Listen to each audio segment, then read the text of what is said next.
നിന്റെ ഒരു ദിനം തുടങ്ങുന്നത് വളരെ പ്രതിസന്ധിയിലൂടെയും മുൻപോട്ട് എങ്ങനെ കടന്നു പോകും എന്ന വ്യാകുലതയോടെയുമാണ്. അങ്ങനെയാണെങ്കിൽ ഈ ശബ്ദം നിന്നോടായി മാത്രമാണ് സംസാരിക്കുന്നത്.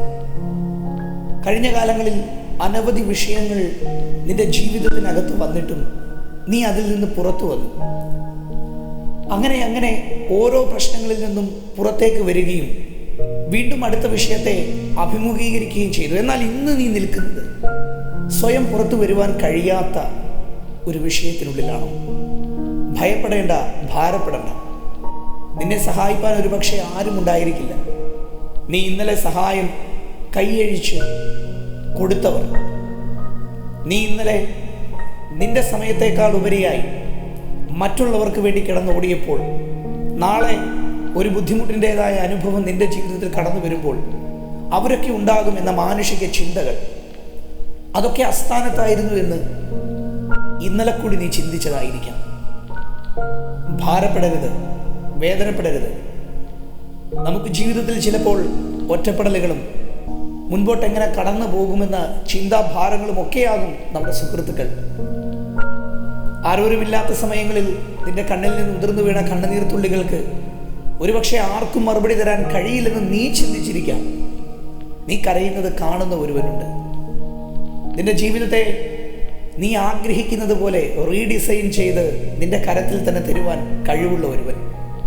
നിർഭാഗ്യവശാൽ നാം അവനിലേക്ക് നോക്കാതെ നമ്മിലേക്ക് മാത്രം നോക്കി നമ്മുടെ സാധ്യതകളും നമ്മുടെ സാഹചര്യങ്ങളും ഒക്കെ അനുസരിച്ച് മുൻപോട്ട് പോകാൻ വിധിക്കപ്പെട്ടവരായി ജീവിക്കുകയാണ് നാം ഓരോരുത്തരും. നമ്മുടെ ആ ജീവിതം മാറണം. പക്ഷേ അതിനാദ്യം നമ്മുടെ നോട്ടം മാറണം. മനുഷ്യരിൽ ആശ്രയം വെക്കാതെ, അല്ലെങ്കിൽ നീ സഹായിച്ചവർ നിന്നെ സഹായിക്കുമെന്ന് ചിന്തിക്കാതെ, നീ നിന്നിലേക്ക് നോക്കുന്ന നോട്ടം ഒന്ന് മാറ്റി ഉയരത്തിലേക്കൊന്ന് നോക്കുവാൻ പരിശ്രമിക്കുന്നുവെങ്കിൽ ഇന്ന് നിന്റെ മുൻപിൽ അടയപ്പെട്ട ചില വാതിലുകൾ തുറന്നു വരിക തന്നെ ചെയ്യും. എങ്ങനെ? നിന്റെ സൃഷ്ടിതാവായ ദൈവം നിനക്ക് വേണ്ടി ഒരു ദിവസത്തെ മാറ്റിവെച്ചിട്ടുണ്ട് എന്ന സത്യത്തെ നീ ഒന്ന് തിരിച്ചറിയണം.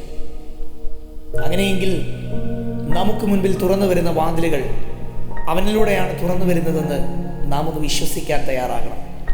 ബൈബിളിൽ ഇങ്ങനെ ഒരു വാക്യമുണ്ട്: എളിയവനെ ആദരിക്കുന്നവൻ ഭാഗ്യവാൻ, അനർത്ഥ ദിവസത്തിൽ യഹോവ അവനെ വിടുവിക്കും.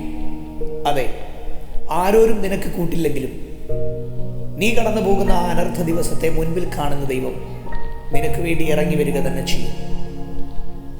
മനുഷ്യനിൽ ആശ്രയിക്കാതെ, ചില വ്യക്തികളെ കാത്തിരിക്കാതെ, അവരാരും വന്നില്ലെങ്കിലും നിന്റെ മുൻപിൽ കർത്താവ് വരും.